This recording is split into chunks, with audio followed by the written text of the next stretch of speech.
Assalamualaikum warahmatullahi wabarakatuh. Sahabat beriman, Putin sejak awal telah menyatakan dukungannya terhadap Palestina.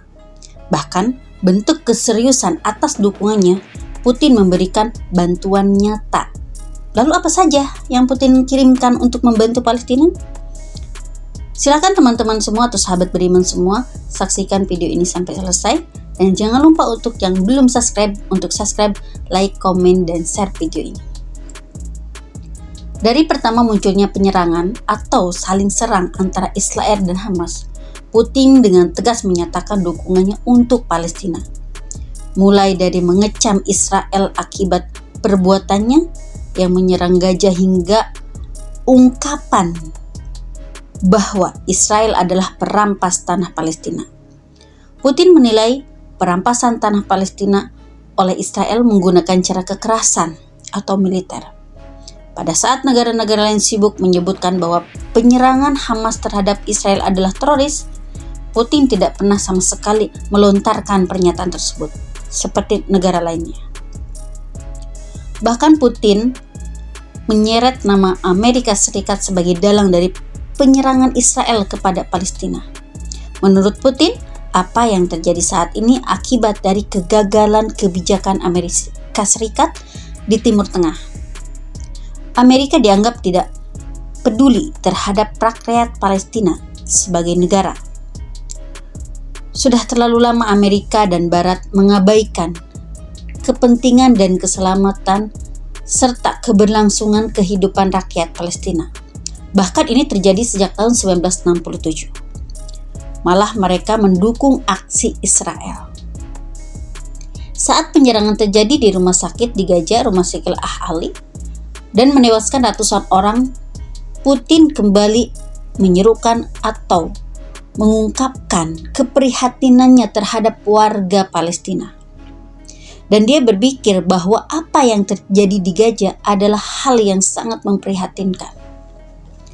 Rumah sakit di Gaza bukan sekedar menjadi tempat perawatan, namun sekaligus menjadi tempat berlindung warga sipil dari Israel.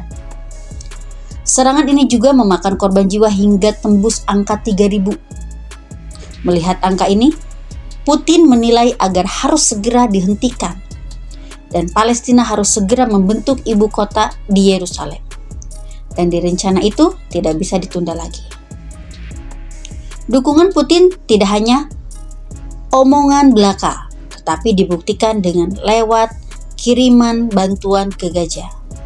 Bentuk bantuannya berupa bahan pokok dengan total bantuan sebanyak 27 ton yang terdiri dari tepung, gula, beras, dan pasta juga yang lainnya. Bantuan ini dikirim menggunakan pesawat IL-76 dan dibantu pengirimannya oleh organisasi bulan sabit Mesir. Putin juga menyatakan bersedia menjadi mediator untuk penghentian serangan. Ungkapan ini disampaikan terhadap negara-negara Arab lainnya. Inisiatif ini dilakukan agar tidak ada lagi korban-korban dalam pertempuran ini terhadap warga sipil dan untuk menghindari perang regional. Putin menilai apa yang terjadi di Gaza saat ini sama seperti yang terjadi di Soviet Rusia. Dia bukan menyamakan Israel dengan Jerman. Karena apa yang dilakukan Israel ini persis dengan apa yang dilakukan Jerman saat itu terhadap Rusia. Apa yang terjadi sekarang dengan Palestina mengingatkan Putin terhadap apa yang menimpa Rusia pada Perang Dunia Kedua.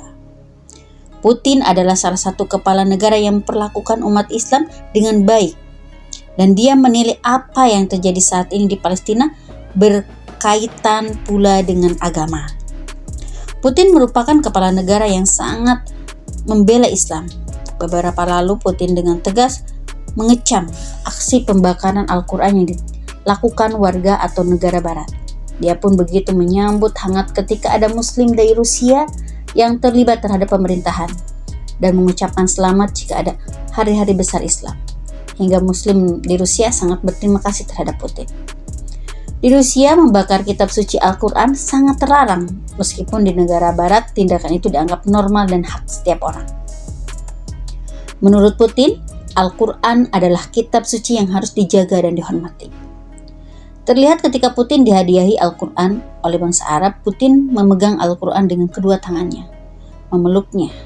Dan sebagai bentuk penghormatan, bahkan foto Putin saat itu dibuat reklame di Lebanon sebagai bentuk sukacita terhadap Putin. Dan masyarakat Lebanon berterima kasih terhadap Putin dan bentuk kecintaan warga Lebanon saat itu. Putin juga pernah membela Islam saat Nabi Muhammad dijadikan bahan hinaan oleh bangsa Barat. Menurut Putin, tindakan itu sungguh melukai hati setiap Muslim. Maka tak heran jika Putin disebut sebagai kepala negara yang pro-Islam. Sikap Putin ini diwarisi oleh nenek moyang Putin yang sangat melindungi Islam. Dulu Islam sempat menjadi agama wajib, hanya saja terkendala beberapa aturan seperti minuman keras. Vladimir saat itu menyukai sekali minuman-minuman keras. Bahkan dia menyatakan bahwa minuman adalah bagian dari bangsa Rusia. Itulah salah satu alasan Islam tidak menjadi agama wajib di negara beruang merah. Tapi Vladimir tetap menyayangi umat Islam dan membiarkannya berkembang. Saat itu Islam menjadi tulang punggung perdagangan. Dan saat itu hingga sekarang Islam berkembang di Rusia. Dari salah satu sumber, Islam merupakan agama terbesar kedua di Rusia dengan jumlah 14 juta jiwa. Meski demikian, Islam tetap agama minoritas, namun untungnya Islam mendapatkan hak yang sama dan kebebasan beribadah tanpa ada ancaman. Sahabat beriman, Putin sangat mendukung bahkan mengupayakan kemerdekaan Palestina dan dari mulai menyatakan solusi hingga memberi dukungan lewat bantuan. Semoga saja apa yang dilakukan Putin ini bisa membantu terhadap kebebasan ataupun kemerdekaan Palestina. Wallahu a'lam bishawab. Wassalamualaikum warahmatullahi wabarakatuh.